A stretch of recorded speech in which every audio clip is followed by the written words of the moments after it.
गरीब की रसोई में पालक पनीर। शर्म नहीं आती? कल फिर से रात को इतनी ज्यादा पीकर आ गए थे।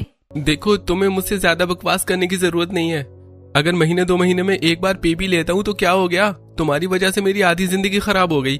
तभी वहाँ पर नेहा आ जाती है। रोशनी जरा इधर आना तो एक बार। जी दीदी आ रही हूँ। रोशनी बाहर आती है और नेहा उसे परेशान होकर कहती है, घर में बिल्कुल भी राशन नहीं है, अब हम क्या करेंगे? रात का खाना कैसे बनाएंगे? मैंने जो तुम्हें पिछले हफ्ते पैसे दिए थे उनमें से हमने कुछ का तो राशन खरीद लिया था, लेकिन क्या कुछ पैसे अभी और बचे हैं?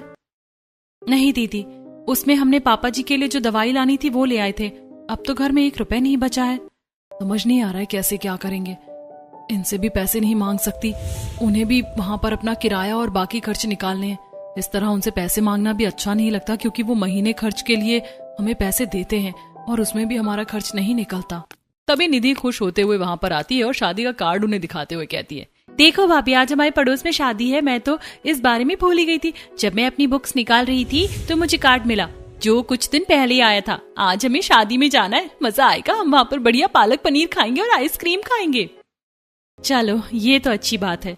इस तरह रात हो जाती है और रात को सब खुश होकर तैयार हो रहे थे और शादी में खाना खाने चले जाते हैं। वहां जाने के बाद वो अपने कुछ पड़ोसी से भी मिलते हैं। अरे सरला बहन नहीं नजर आ रही कहीं पर भी। वो तो शादी की तैयारियों में और अपने मेहमानों के साथ बिजी होंगी। हाँ बिल्कुल, अभी मैं उनसे ही मिलकर आई थी। अभी तो वो बहुत बिजी हैं, तुम थोड़ी देर बाद उनसे मिल लेना। तभी वहां नेहा आ जाती है। चलिए मम्मी जी, हम एक बार खाना खा लेते हैं, फिर उसके बाद हम आंटी जी से मिल लेंगे। इतना कहकर शांति और नेहा वहां से चले जाते हैं और उसके बाद शीला और सविता उन लोगों की बुराई करने लगते हैं। मुझे तो समझ नहीं आ रहा, सरला ने इन जैसे फटीचरों को शादी में कैसे बुला लिया?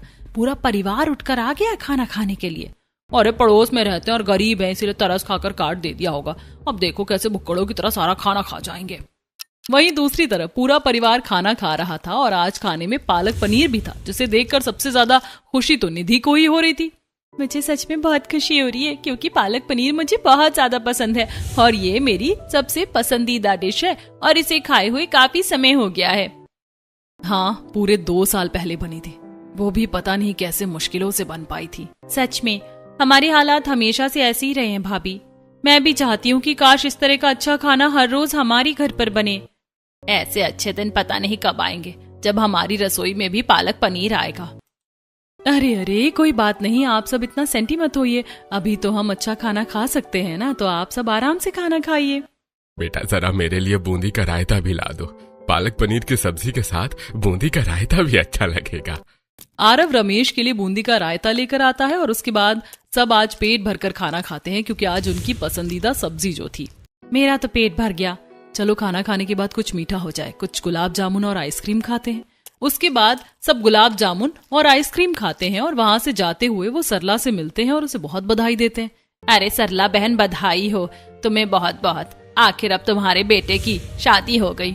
हाँ बिल्कुल, फाइनली सब ठीक हो गया और अब इसकी भी शादी हो गई। हाँ काकी, आपको हम सब की तरफ से बहुत बहुत बधाई। इस तरह बधाई देकर पूरा परिवार घर वापस आ जाता है और आज सब बहुत ही सुकून की नींद सोते हैं। लेकिन अगले दिन सुबह उठकर निधि के पेट में बहुत ज्यादा दर्द हो रहा था और उसकी हालत खराब हो रही थी। मम्मी, मेरे पेट में बहुत ज्यादा दर्द हो रहा है। इतना ज्यादा दर्द बढ़ता जा रहा है कि अब बर्दाश्त से बाहर हो रहा है। अरे बेटा, तुझे अचानक से क्या हो गया? तेरे पेट में इतना ज्यादा दर्द क्यों हो रहा है? निधि दर्द की वजह से इतना ज्यादा परेशान हो रही थी कि उसका दर्द इतना ज्यादा बढ़ गया था कि अब उसकी आंखों से आंसू बहने लगे थे। पता नहीं मम्मी, बहुत ज्यादा दर्द हो रहा है। समझ नहीं आ रहा कि अचानक से क्या हो गया। निधि की ऐसी हालत देखकर घर में हर कोई परेशान हो रहा था। और दीदी, आपको क्या हो गया? मुझे लगता है कि हमें निधि को अभी के अभी डॉक्टर के पास लेकर जाना चाहिए। नेहा और शांति निधि को डॉक्टर के पास लेकर जाते हैं और नेहा रास्ते में ही रोहन को कॉल करती है। क्या बात है भाग्यवान, आज तो सुबह सुबह ही मेरे पास फोन आ गया। क्या तुम्हें मेरी इतनी याद आ रही थी?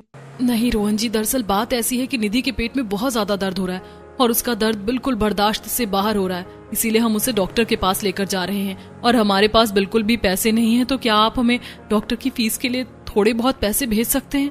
ये बात सुनकर रोहन भी बहुत ज्यादा परेशान हो जाता है। लेकिन क्या हुआ? निधि को अचानक से ऐसा कैसे हो गया? पता नहीं, मुझे भी कुछ समझ नहीं आ रहा। आप बस प्लीज थोड़े से पैसों का इंतजाम कर दीजिए। तुम चिंता मत करो, मैं जल्दी पैसों का इंतजाम करता हूँ और जल्दी से जल्दी पैसे भेजता हूँ।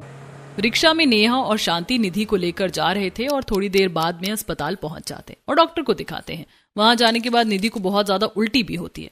डॉक्टर जब निधि को चेक करते हैं तो देखिए, इनको बहुत ज्यादा फूड पॉइजनिंग हो गई है और जिसकी वजह से ये सब हो रहा है। लेकिन इनकी उल्टी में खून भी निकला है, तो हमें इनके कुछ टेस्ट करवाने होंगे, क्योंकि पता नहीं कि सिर्फ फूड पॉइजनिंग है या और कुछ और भी है जिसकी वजह से ये सब हो रहा है। ठीक है डॉक्टर साहब, आपको जो करना है आप वो टेस्ट कीजिए, लेकिन मेरी बेटी ठीक तो हो जाएगी ना?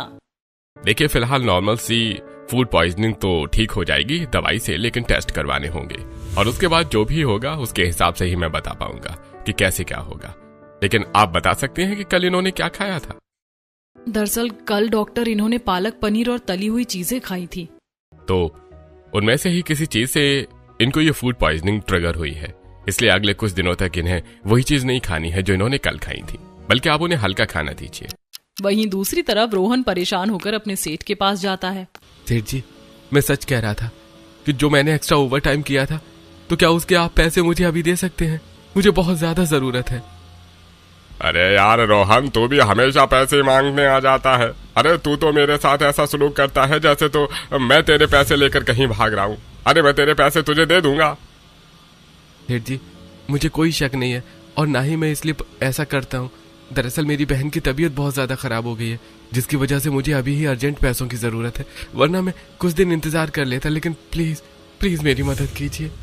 ये बात सुनकर सेठ को भी तरस आ जाता है, जिसके बाद वो उसे पैसे देता है और ठीक है, तुम अपने पैसे लो और कहते हैं कि जरूरतमंद की पुकार हमेशा सुननी चाहिए, और तुम राजू को कह देना, वो पेटीएम से तुम्हारी पेमेंट कर देगा। शुक्रिया सेठ जी। उसके बाद रोहन वहां से चला जाता है और नेहा के पास पैसे भेज देता है, जिसके बाद नेहा डॉक्टर की पेमेंट कर देती है और निधि को लेकर घर आ जाती है। तो भाभी, डॉक्टर ने क्या बताया? दीदी ठीक तो हो जाएंगी ना? हाँ अरब, तुम चिंता मत करो, निधि बिल्कुल ठीक हो जाएगी। अब घर में सब बहुत ज्यादा परेशान हो रहे थे। नेहा के पास कुछ बचे हुए पैसे थे, जिससे वो राशन की दुकान पर जाकर कुछ चावल और थोड़ा सा आटा लेकर आ जाती है और रात को सभी को सूखी रोटी बनाकर दे देती है और साथ में थोड़ा सा नमक रखकर। बेटा, क्या रोटी के साथ खाने के लिए और कुछ भी नहीं है? नहीं पापा जी, सारे पैसे खत्म हो गए हैं और अभी उनकी पगार आने में भी थोड़ा समय बचा है, इसीलिए हमें अभी इसी में काम चलाना होगा। कोई बात नहीं, गर्मा गर्म रोटी नमक के साथ भी अच्छी लगेगी। चलो सब जल्दी से चुपचाप खाना खा लो, ठंडी होने के बाद रोटी का स्वाद नहीं रहता। ऐसा बोलकर शांति बात को खत्म करना चाहती थी और चाहती थी कि सब जल्दी से खाना खा ले, क्योंकि रूखे सूखे खाने को भी कितनी ही देर तक हम देखेंगे, उतना ही दर्द बढ़ता जाएगा। यूं ही कुछ दिन गुजर रहे थे और वहीं दूसरी तरफ रोशनी भी अपने पति से बहुत ज्यादा परेशान थी। आप क्या कह रहे थे कि महीने 2 महीने में पीता हूँ? मान लिया कि आप महीने या 2 महीने में एक बार अपने दोस्तों के साथ पी लेते हो, ठीक है, लेकिन पूरा दिन आलसियों की तरह घर में भी तो पड़े रहते हो। अरे आपकी आदत से परेशान होकर सबने आपको कहना ही छोड़ दिया। आपको शर्म नहीं आती कि भैया अकेले काम कर रहे हैं और घर की हालत खराब हो रही है, तो आपको भी उनकी मदद करनी चाहिए। हाँ ठीक है, अगर बाकी सबने कहना छोड़ दिया है तो तुम भी मेरा पीछा क्यों नहीं छोड़ देती? तुम्हें पता भी है कि मजदूरी का काम करना कितना मुश्किल होता है। उस दिन मैं छत पर ही बेहोश हो गया और अगर मेरा थोड़ा सा पाँव फिसल जाता तो मेरी जान को कितना बड़ा खतरा हो सकता था। मुझे ऐसे काम करने बिल्कुल भी पसंद नहीं है। लेकिन पेट पालना है तो कुछ तो करना ही होगा ना। अभी मुझे कुछ नहीं करना, मैं आराम से यहाँ पर रहना चाहता हूँ, लेकिन तुम्हारे रहते हुए मुझे यहाँ पर भी सुकून कहाँ से मिलेगा? जा रहा हूँ। यश एक नंबर का कामचोर और आलसी था और वो कोई भी काम नहीं करता था। और वहीं दूसरी तरफ रोहन परिवार से दूर अकेला घर वालों के लिए खूब मेहनत करता था और रात को भी ओवर टाइम करता था। चल रोहन भाई, सारा काम खत्म हो गया है, अब तो घर चल। तेरे ओवर टाइम की वजह से कई बार मुझे भी एक्स्ट्रा रुकना पड़ जाता है। मैं तुझे कितनी बार कहता हूँ कि तू तो घर चला जाया कर, मेरी तो मजबूरी है। यार तुझे अकेले छोड़कर कैसे जा सकता हूँ? रात को फिर अकेला घर आएगा। चल दोनों साथ में चलते हैं। राजू और रोहन ने साथ में किराए पर एक छोटा सा कमरा लिया हुआ था और दोनों घर आकर 2-2 रोटी बनाकर सूखी रोटी खाकर सो जाते। इस तरह रोहन बहुत मेहनत कर रहा था। रोहन भी बड़ी मुश्किल से पाई पाई बचाकर घर पर भेजता था, लेकिन अचानक से सेठ की कंपनी में घाटा हो जाता है और उनकी नौकरी चली जाती है। अरे मैं जानता हूँ भाइयों कि तुम सबको बहुत दुख हो रहा होगा और काफी चिंता हो रही होगी अपने भविष्य की, लेकिन मुझे माफ करना, मैं कुछ और नहीं कर सकता। तुम सबको अब कहीं और काम ढूंढना होगा। अचानक से उनके ऊपर भी इतना बड़ा संकट आ गया था, जिसकी वजह से रोहन और राजू भी बहुत परेशान हो रहे थे और जो पैसे थे उन्होंने सारे घर पर घर खर्च के लिए भेज दिए थे, जिसकी वजह से वो अपना किराया नहीं निकाल पा रहे थे। तो मकान मालिक उनसे घर खाली करवा देता है। अरे भाई चलो अब कहीं और जाकर अपना मकान देखो, बिना किराए के मैं तुम्हें इस घर में एक दिन भी नहीं रख सकता। अचानक से रोहन सड़क पर आ जाता है और वहीं दूसरी तरफ ये बात अभी घर वालों को नहीं पता थी। रात को जब सब खाना खा रहे थे तो बगल वाले घर से पालक पनीर बनने की खुशबू आ रही थी, जिसके बाद निधि तो खुद पर काबू नहीं कर पाती। मेरा पालक पनीर खाने का बहुत मन कर रहा है, कितनी अच्छी खुशबू आ रही है भाभी। तुम इतना मत सोचो निधि, तुम जानती हो ना कि अभी तुम कुछ भी बाहर का नहीं खा सकती और ना ही पालक पनीर खा सकती हो। मुझे नहीं लगता हम कभी भी शांति से पालक पनीर खा पाएंगे। मुझे तो लगता है कि बस यही सूखी रोटी खाना हमारे नसीब में लिखा है। नहीं बेटा, ऐसा नहीं कहते। जिंदगी में हालात चाहे कितने ही बुरे क्यों ना हो, अगर रात आती है तो उसके बाद सवेरा जरूर आता है। इस तरह सब खाना खाते हुए बात करते हैं और थोड़ी देर बाद नेहा रोहन के पास कॉल करती है। आप ठीक तो है ना? कुछ परेशान लग रहे हैं, आपने खाना खाया? हाँ बिल्कुल मैं ठीक हूँ, तुम चिंता मत करो। घर पर सब कैसे हैं और निधि कैसी है? बस क्या बताऊं, दवाइयों से ठीक है। एक दिन दवाई नहीं लेती तो पेट में दर्द हो जाता है। अभी पैसे नहीं है लेकिन निधि का चेकअप भी करवाना है। ये बात सुनकर रोहन बहुत उदास हो जाता है और कॉल कट करने के बाद वहीं बेंच पर लेट जाता है। क्या करूं समझ नहीं आ रहा। क्या गांव वापस चला जाऊं? लेकिन गांव जाऊंगा तो फिर से वही छोटा मोटा काम मिलेगा और एक समय का खाना भी नसीब नहीं होगा। यहाँ शहर में नॉर्मल काम के भी अच्छे खासे पैसे मिल रहे थे, लेकिन अचानक से सब खत्म हो गया और राजू भी अब अपने घर वापस चला गया है। मैं अब अकेला यहाँ क्या करूंगा? रोहन बहुत ज्यादा परेशान हो गया था और अगले दिन सुबह फिर से वो काम की तलाश में इधर उधर भटक रहा था कि तभी वो एक मोहल्ले में जाता है जहां पर उसे पता चलता है कि एक बंगले में एक नौकर की जरूरत है। तो वो जल्दी से पास में एक नल ढूंढकर वहां पर अपना मुंह धोता है और हाथ पैर साफ करके अंदर जाता है, जहां पर एक बूढ़ा आदमी बैठा हुआ था। तो तुम अच्छे से पौधों का ध्यान रखोगे और साथ में थोड़ी बहुत साफ सफाई का भी काम कर सकते हो? जी बिल्कुल, आप मुझे जो भी काम कहेंगे मैं वो काम पूरी ईमानदारी और लगन से करूंगा। हाँ ठीक है, हम तुम्हें यहाँ रहने के लिए जगह दे सकते हैं। यहाँ पर एक छोटा सा बाहर कुटिया सी बनी है, तुम उसके अंदर रह सकते हो। जी शुक्रिया। आप बता दीजिए कि उसका महीने का किराया कितना होगा, मैं समय पर किराया देने की कोशिश करूंगा। इस बात पर महेंद्र मुस्कुरा देता है और कहता है चिंता मत करो, वहां रहने के तुम्हें पैसे नहीं देने होंगे। जी आपका बहुत बहुत शुक्रिया। इस तरह रोहन खुश हो जाता है और उसके बाद वो अपनी छोटी सी कुटिया में आ जाता है और वहां पर आने के बाद वो नेहा को कॉल करके सारी बात बताता है। इतना सब कुछ हो गया और आपने हमें बताया तक नहीं। अब आप ठीक है ना? हाँ मैं बिल्कुल ठीक हूँ और तुम्हें पता है यहाँ पर मुझे पहले से ज्यादा पगार मिल रही है और साथ में यहाँ पर खाने पीने का और रहने का खर्च भी नहीं देना होगा। मुझे बहुत खुशी हो रही है, भगवान ने हमारी सुन ली। ऐसा लग रहा है कि अब हमारे हालात ठीक हो सकते हैं। मैं जल्दी ही पैसे जोड़कर भेजूंगा और अब हम निधि का इलाज करवाएंगे। इस तरह सब ठीक होता हुआ नजर आ रहा था और अगले दिन जब रोशनी के साथ निधि बाहर घूमने जा रही थी, चलो थोड़ा सा राशन ले लेते हैं। उसके बाद रोशनी राशन की दुकान पर जाती है और वहां से, भैया आप थोड़ा सा आटा और चावल दे दीजिए और साथ में एक नमक और हल्दी का पैकेट भी दे दीजिएगा। वहां से राशन लेकर दोनों घर आ रहे थे और रास्ते में निधि को बाजार में अलग अलग चटपटी चीजों के ठेले नजर आ रहे थे, जिसकी वजह से उसका चटपटा खाना खाने का बहुत मन कर रहा था। हर जगह कितना ज्यादा स्वादिष्ट लाजवाब खाना मिल रहा है, मेरा तो ये सब खाने का बहुत मन कर रहा है। लेकिन निधि अभी तुम ये सब नहीं खा सकती, तुम जानती हो ना कि तुम्हारी तबीयत बहुत ज्यादा खराब है। लेकिन भाभी क्या करूं, देखो तो कितनी अच्छी चीजें, गोलगप्पे मोमोज रोल भी हैं, सब कुछ कितना अच्छा है। ठीक है हम दूसरे रास्ते से चलते हैं, चलो। दोनों रास्ता बदलते हैं तो वहां पर ढाबा आता है जहां पर पालक पनीर बनने की बहुत ज्यादा खुशबू आ रही थी और निधि के सामने ही वहां पर पालक पनीर बन रहा था, जिसे देखकर तो उसके मुंह में पानी आ जाता है। क्या भाभी आप तो मुझे गलत रास्ते से लेकर आ गई। यहाँ पर तो मेरी सबसे फेवरेट डिश मिल रही है, एकदम बढ़िया पालक पनीर। मेरा खाने का बहुत मन कर रहा है। निधि का पालक पनीर खाने का बहुत मन कर रहा था और वो घर आ जाती है और रात को जब सब खाना खा रहे थे और खाने में सब दाल चावल खा रहे थे, तब निधि इस बारे में जब सबको बताती है तो बस क्या बताऊं कि मेरा पालक पनीर खाने का कितना मन कर रहा था। मैं क्या करूं भगवान जी, मेरा भी पालक पनीर खाने का बहुत मन कर रहा है, लेकिन हमारे हालात ऐसे हैं कि हम खा नहीं सकते। काश हमारी रसोई में भी पालक पनीर बन पाता और मैं भी पालक पनीर खा सकती। एक तो मेरी दोनों बहू पालक पनीर इतना स्वादिष्ट बनाती हैं और ऊपर से हम खा भी नहीं पा रहे हैं। सबका पालक पनीर खाने का बहुत मन कर रहा था क्योंकि हर रोज वही सूखे दाल चावल और रूखी सूखी रोटी खाकर सबका मन भर गया था। यूं ही दिन गुजर रहे थे और कुछ दिन बाद रोहन कॉल करता है। हाँ ये बिल्कुल सुनहरा मौका है, तुम इस बारे में यश से बात कर लेना, पता नहीं वो इस बार मानेगा या नहीं। ठीक है मैं आपको बता दूंगी। नेहा सबको बुलाती है और यश को समझाती है। देखो यश, ये सच में सुनहरा मौका है और तुम्हारे भैया के पास वहाँ पर एक आदमी के काम की जगह है, तो तुम चाहो तो वहाँ पर जाकर काम कर सकते हो। रहना खाना पीना सब वहीं का होगा और ज्यादा कुछ काम भी नहीं करना है। तुम्हारे भैया तुम्हारी काम में मदद कर देंगे। देखिए भाभी, मुझे कोई काम नहीं करना। हाँ, बस तुम आराम से घर में बैठे रहो और हम तुम्हें पूजते रहे। पता नहीं कौन सा मनहूस दिन था जो। शांति को बहुत ज्यादा गुस्सा आ रहा था और वो कुछ ज्यादा गलत ना बोले, इसलिए अपने गुस्से का घूंट वापस पी जाती है और यश गुस्से में उठकर वहाँ से चला जाता है।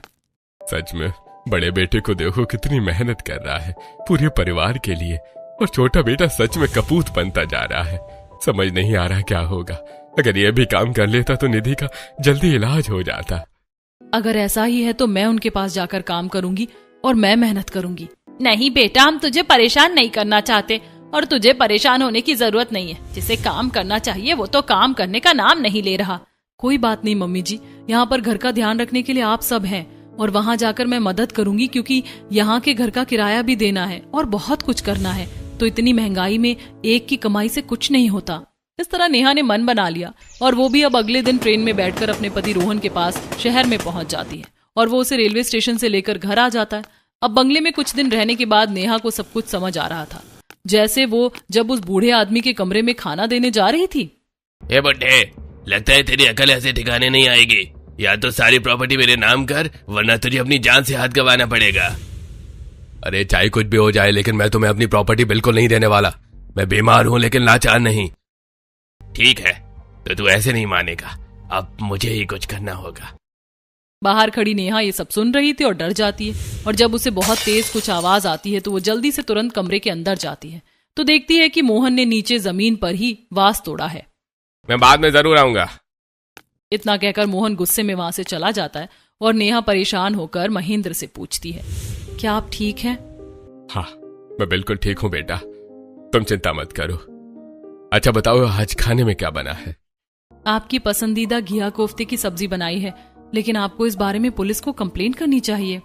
भले ही मैं उसका सौतेला बाप हूँ, लेकिन उसका जीवन खराब नहीं करना चाहता। इस तरह महेंद्र इस बात को हटा देता है और उसके बाद वो खाना खाता है। नेहा महेंद्र का बहुत अच्छे से ध्यान रखती थी और अपना काम भी बहुत अच्छे से करती थी। रोहन भी वहां पर बहुत अच्छा काम करता था और दोनों मिलकर पैसे बचाकर घर भेजा करते थे। तब शांति निधि को डॉक्टर के पास लेकर जाती है। देखिए, ज्यादा खतरे की बात नहीं है, बस उनके गॉल ब्लैडर में पथरी है और उसी का ऑपरेशन करना होगा, इसीलिए ये सब हो रहा है। इसलिए उनका पाचन बहुत ज्यादा कमजोर हो रहा है और इस समय ये लैक्टोज इंटॉलरेंट है, इसीलिए इन्हें कोई भी दूध से बनी हुई चीज बिल्कुल भी नहीं देनी। जी शुक्रिया डॉक्टर, आप हमें ऑपरेशन का सारा खर्च बता देना, फिर हम उस हिसाब से ऑपरेशन के बारे में डेट रखवा लेंगे। ये बात सुनने के बाद तो निधि और भी ज्यादा उदास हो जाती है और यानी अब तुम्हें पालक पनीर बिल्कुल भी नहीं खा पाऊंगी? ऐसा नहीं है निधि कि तुम कभी नहीं खा पाओगी, सिर्फ कुछ समय की बात है और जब ये ऑपरेशन हो जाएगा तो उसके बाद तुम कुछ भी खा सकती हो, इसीलिए तुम ज्यादा चिंता मत करो। वहीं दूसरी तरफ रोहन और नेहा भी ज्यादा मेहनत कर रहे थे ताकि वो निधि के ऑपरेशन के लिए और पैसे जमा कर सके। एक दिन दोनों शाम को बाहर बाजार में घूमने जाते हैं। यहाँ पर हर तरफ कितना ज्यादा जगमग रहता है और रात को भी एकदम दिन जैसा ही लगता है। यहाँ पर लगता है लोगों को बाहर का खाना खाने का कुछ ज्यादा ही शौक है। कितने सारे होटल ढाबे और ठेले लगे हुए हैं। हाँ, मेरा भी कई बार मन करता था कि हमारी भी यहाँ पर खाने की खुद की दुकान हो। मैंने सुना है कि इसमें यहाँ पर सबसे ज्यादा मुनाफा होता है। उसके बाद दोनों वहां पर गोलगप्पे खाते हैं और घर वापस आ जाते हैं। इस तरह दिन गुजर रहे थे और कुछ दिन बाद महेंद्र की तबीयत खराब होने पर जब नेहा उसे खिचड़ी खिला रही थी। मेरा तो खिचड़ी खाने का बिल्कुल भी मन नहीं कर रहा है। लेकिन अभी आपको खिचड़ी ही खानी होगी और डॉक्टर ने आपको और कुछ खाने से मना किया है। तबीयत खराब होना भी कितना गलत होता है। अच्छा ठीक है, लेकिन जब मैं ठीक हो जाऊंगा तो बताओ, तो मुझे क्या बनाकर खिलाओगी? सबसे अच्छा क्या बना लेती हो? मेरे घर वालों को मेरे हाथ का पालक पनीर बहुत अच्छा लगता है। ये तो मुझे भी बहुत पसंद है। तो ठीक है, कल मेरे लिए पालक पनीर ही बनेगा। अब शाम को नेहा बाजार से पनीर और पालक लेकर आती है और अगले दिन पालक बनाने की तैयारी शुरू करती है। वो सबसे पहले पालक को अच्छे से उबाल लेती है और उसके बाद वो पनीर को भी धोकर उसके छोटे छोटे पीस कर लेती है और साथ में सारे मिर्च मसाले कूटने के बाद वो लहसुन और प्याज का छौंक लगाकर उसके अंदर सारी सामग्री डाल देती है और उसे पकने के लिए छोड़ देती है। चलो, जब तक पालक पनीर बन रहा है तब तक आटा गूंथ लेती हूँ। उसके बाद नेहा सबके लिए खाना तैयार कर लेती है और महेंद्र जब पालक पनीर खाता है तो उसे बहुत खुशी होती है। ये तो सच में बहुत ही स्वादिष्ट और लाजवाब बना है। आज से पहले मैंने इतना स्वादिष्ट पालक पनीर कभी नहीं खाया। तुमने तो सच में कमाल कर दिया। ढाबे का पालक पनीर भी फेल कर दिया तुमने। बस इतना भी कुछ खास नहीं बना वैसे तो। बेटा, मैं किसी की झूठी तारीफ नहीं करता। ये सच में बहुत स्वादिष्ट बना है। इस तरह महेंद्र को नेहा के हाथ का पालक पनीर बहुत स्वादिष्ट लगता है और फिर थोड़ी देर बाद जब वो खुद खाना खाने बैठती है और वो किसी ख्याल में खो जाती है तो रोहन पूछता है, क्या बात है, तुम क्या सोच रही हो? हम लोग यहाँ पर पालक पनीर खा रहे हैं और हमारा परिवार वहाँ पर कितने समय से पालक पनीर खाने के बारे में सोच रहा है और तरस रहा है। उन्हें एक बार भी पालक पनीर नहीं खिला पाए हम। मेरा ऐसे पालक पनीर अकेले खाने का मन नहीं कर रहा। कोई बात नहीं नेहा, सामने खाना है, इस तरह खाने का अपमान नहीं करते।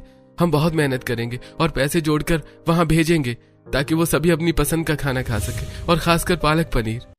इस तरह नेहा और रोहन बहुत ज्यादा मेहनत कर रहे थे और कुछ समय बाद नेहा के दिमाग में आइडिया आता है। इसीलिए वो कुछ दिन बाद रोहन को कहती है, हमारा सिर्फ सुबह का काम ज्यादा होता है और शाम तक हमारा काम बहुत कम हो जाता है। क्यों ना हम भी कोई ठेला लगाएं और रात को एक्स्ट्रा काम करें, और क्या पता हमारा खाने का काम अच्छा चल जाए।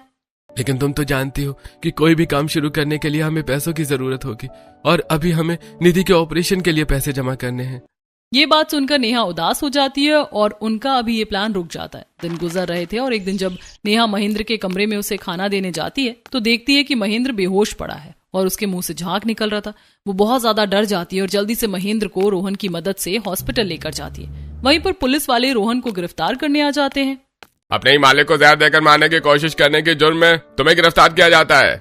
लेकिन ऐसा नहीं है इंस्पेक्टर साहब, हमने ऐसा कुछ भी नहीं किया। लेकिन तुम्हारे पति ने ऐसा किया है और उनके घर वालों को ऐसा शक है, उन्होंने ही केस किया है। इस तरह परिवार पर फिर से भारी संकट आ जाता है और जब ये बात नेहा घर वालों को बताती है, मुझे तो समझ नहीं आ रहा मम्मी जी मैं क्या करूं, कोई भी मेरी बात पर विश्वास नहीं कर रहा।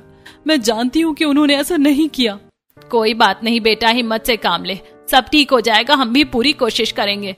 इतना सब कुछ होने के बाद नेहा वकील हायर करती है और उसमें आधे से ज्यादा पैसे चले जाते हैं और वो रोहन को बाहर निकलवाने की कोशिश कर रही थी, जिसकी वजह से घर में अचानक से भूखमरी हो जाती है और खाने के लिए एक दाना तक नहीं होता। हमारे हालात तो और भी ज्यादा खराब होते जा रहे हैं। और देखिए हमारा छोटा बेटा है, एकदम निकम्मा कहीं का, कुछ करता ही नहीं है। अरे तुझे शर्म आनी चाहिए। इसे शर्म होती तो ये यहाँ नहीं होता। इसे तो इतनी भी शर्म नहीं है कि इसके भाई के साथ इतना कुछ हो गया और ये जाकर उसकी मदद करने की कोशिश करे। आज जिंदगी में पहली बार यश को बुरा लग रहा था और उसे अपनी गलती का एहसास हो रहा था। सच में मैंने एक भाई होने का कोई फर्ज अदा नहीं किया और ना ही मैं एक अच्छा बेटा बन सका। पूरे परिवार ने 2 दिन से खाना नहीं खाया और अब अचानक से मैं कोई स्थिति भी नहीं सुधार सकता। सब बहुत ज्यादा परेशान थे और नेहा भी बहुत परेशान हो रही थी। लेकिन तभी एक ट्विस्ट आता है। एक हफ्ते से परेशान होने के बाद जब आखिरकार फाइनली महेंद्र को होश आता है तो वो एक वीडियो पुलिस वालों को देता है जिसमें मोहन छुप कर महेंद्र के जूस में कुछ मिला रहा था और उसे पीने के बाद ही महेंद्र की ये दुर्दशा हुई थी। तो देखा इंस्पेक्टर, अपनी ही असली गुनहगार कौन है? जी बिल्कुल, असली गुनहगार को ही सजा मिलेगी। इस तरह पुलिस वाले रोहन को छोड़ देते और मोहन को गिरफ्तार कर लेते। इस तरह सब ठीक हो जाता है और आखिर में महेंद्र और उसका सगा बेटा अपनी गर्लफ्रेंड के साथ वहां पर आया था और नेहा और रोहन को धन्यवाद करता है। अगर आपने सही समय पर पापा को हॉस्पिटल नहीं ले जाया होता तो पता नहीं क्या हालत हो जाती। आपका बहुत बहुत शुक्रिया। कोई बात नहीं, ये तो हमारा फर्ज बनता है। इसीलिए अब से मैं पूरे घर की जिम्मेदारी आपको और आपके पति को दे रहा हूँ और मैं आपकी पगार भी बढ़ा दूंगा। आपको बस मेरे पापा का और इस घर का अच्छे से ध्यान रखना है। 1 साल बाद मेरी पढ़ाई पूरी हो जाएगी तो मैं यहीं पर आकर अपने पापा के साथ रहूंगा। कोई बात नहीं बेटा, तुझे मेरी इतनी चिंता करने की जरूरत नहीं है। जरूरत है पापा, और वहां से पढ़ाई पूरी होने के बाद मैं और पायल दोनों इस घर में रहेंगे। हमें हमारी शादी के लिए आपका आशीर्वाद चाहिए। मेरा आशीर्वाद हमेशा तुम दोनों के साथ है। और पायल बेटा, जरा इसका तुम वहां पर ध्यान रखना, कुछ भी परेशानी हो तो मुझे बता देना। जी बिल्कुल। इस तरह सब ठीक हो जाता है और नेहा और रोहन भी अपने पूरे परिवार को वहीं पर बुला लेते हैं और यश भी अब काम करने लगता है। साथ में पैसे जमा करके निधि का भी ऑपरेशन करवा लिया जाता है। फाइनली पूरे घर में अब सब कुछ ठीक हो गया था और सब वहीं बंगले की छोटी सी कुटिया में रह रहे थे। कितना अच्छा है ना कि यहाँ पर ना तो हमें किराया देना पड़ता है और पूरा परिवार एक साथ यहाँ काम कर रहा है। और अब यश भी सुधर गया। तभी यश वहां पर सबके लिए आइसक्रीम लेकर आता है। देखो, मैं सबके लिए आइसक्रीम लेकर आया हूँ। किसी ने सही कहा है, अगर बुरे दिन आते हैं तो साथ में अच्छे दिन भी आते हैं। इसलिए जो होता है अच्छे के लिए ही होता है। सब साथ बैठकर आइसक्रीम खाते। कुछ दिन बाद नेहा और रोशनी अपने पूरे परिवार के लिए फिर से पालक पनीर बनाती हैं और इस बार पालक पनीर देखकर निधि की आंखों में आंसू आ जाते हैं। मैंने जिस पालक पनीर का बेसब्री से इंतजार किया, आखिर आज मैं उसे खाने वाली हूँ। सिर्फ तुम नहीं बेटा, हम सब ने भी बहुत बेसब्री से इंतजार किया है। सच में अब मुझसे भी रुका नहीं जा रहा। चलो सब खाना खाते हैं। इस तरह आज पूरा परिवार खुश होकर पालक पनीर खा रहा था और सबके चेहरे पर बहुत ज्यादा खुशी नजर आ रही थी। सच में भाभी, आप बहुत स्वादिष्ट पालक पनीर बनाती हो। मैंने स्कूल में अपने दोस्तों के लंच में पालक पनीर खाया, लेकिन इतना स्वादिष्ट पालक पनीर नहीं था। ठीक है, तो सब खुशी से खाओ और आज हमने सबके लिए एक्स्ट्रा पालक पनीर बनाया है, तो आप सब और ले सकते हैं। बेटा मुझे तो जरूर दे दो, मेरा बड़ा मन कर रहा है पालक पनीर खाने का। इस तरह परिवार में सब कुछ ठीक हो जाता है और जब निधि का भी ऑपरेशन हो गया था और सारे खर्चे कंट्रोल में हो गए थे, तो अब नेहा कुछ पैसे बचाकर अपना पालक पनीर का ठेला लगाती है, लेकिन कुछ खास ग्राहक नहीं आ रहे थे और कुछ दिन कोशिश करने के बाद जब वो उदास हो जाती है। एक दिन वो उदास होकर काम कर रही थी। क्या बात है बेटा, तुम इतनी उदास क्यों लग रही हो? क्योंकि मैंने अपना खुद का पालक पनीर का बिजनेस शुरू किया था और उसमें पैसे बर्बाद कर दिए, क्योंकि इसमें कोई मुनाफा नहीं हुआ और कोई भी मेरे पास पालक पनीर खाने को आ ही नहीं रहा। मुझे तो लग रहा है कि सिर्फ घर वालों को ही मेरे हाथ का पालक पनीर पसंद है और वो बस ऐसे ही मेरी तारीफ करते हैं। मैं शायद अच्छा नहीं बनाती हूँ। अरे बेटा, जब हम सफलता के रास्ते पर चलते हैं तो हमें बहुत से कांटों से होते हुए गुजरना पड़ता है और तुम तो शुरुआत में ही डर गई। तुम्हें सबसे पहले कम दाम में और बहुत सारी अलग अलग तकनीक अपना कर पालक पनीर बेचना होगा और जब ग्राहक ज्यादा तुम्हें जान जाएंगे उसके बाद ही तुम्हारा असली बिजनेस शुरू होगा। तुम अपने पालक पनीर के साथ बहुत सारी वैरायटी दे दो, जैसे कि सिर्फ रोटी नहीं, चावल और मान हो गया, बूंदी का रायता और साथ में और भी वैरायटी दो, तभी तो तुम्हारे ग्राहक तुम्हारे पास आएगा। महेंद्र की ये सब बातें नेहा के दिल में घर कर जाती हैं और अब वो फिर से मेहनत करने के लिए तैयार हो जाती है। इस बार वो शाम को ठेला लगाती है और काफी सस्ते में वो पालक पनीर बेच रही थी। लाउड स्पीकर में आवाज चल रही थी, 20 रुपए प्लेट पालक पनीर को एकदम स्वादिष्ट, बढ़िया बढ़िया, ताजा ताजा पालक पनीर, एक बार खाओगे बार बार आओगे, खुद को रोक नहीं पाओगे। इस तरह नेहा फिर से मेहनत करती है और उसके ठेले पर एक ग्राहक आता है। बहन जी, जरा 1 प्लेट पालक पनीर दे देना। ग्राहक पालक पनीर खाता है और पेट भर खाना खा लेता है। अरे सच कहूँ तो मेरे पास ज्यादा पैसे नहीं थे और बहुत जगह खाना खाने का सोचा, लेकिन कहीं पर भी नहीं खा सका क्योंकि बहुत महंगाई है। लेकिन आपकी वजह से मैं पेट भर खाना भी खा सका और खाना सच में बहुत स्वादिष्ट था। शायद ऐसा स्वादिष्ट खाना मैंने बहुत बरसों के बाद खाया होगा। ये बात नेहा के दिल को छू जाती है और इस बात से नेहा और ज्यादा प्रेरित हो जाती है और घर आने के बाद, क्या बात है बहू, आज तो तुम बहुत खुश नजर आ रही हो। नेहा सारी बात बताती है। तो मैंने सोचा है मम्मी जी कि मैं सिर्फ प्रॉफिट कमाने के लिए ही ठेला नहीं लगाऊंगी। एक समय था हमें जब पेट भरकर खाना नहीं मिल रहा था और सिर्फ रूखा सूखा खा रहे थे, लेकिन अब मैं भी सबकी मदद करना चाहती हूँ। हमेशा मेरा दाम कम रहेगा ताकि गरीब लोग भी खाना खा सके। दीदी, आपने तो सच में दिल जीत लिया। आपका पालक पनीर भी बहुत अच्छा है और आप भी बहुत अच्छी हो भाभी। इस तरह सब खुश हो जाते हैं और नेहा अब सिर्फ पैसे कमाने के लिए नहीं बल्कि गरीब लोगों का भी पेट भरने के लिए पालक पनीर बेचना शुरू करती है।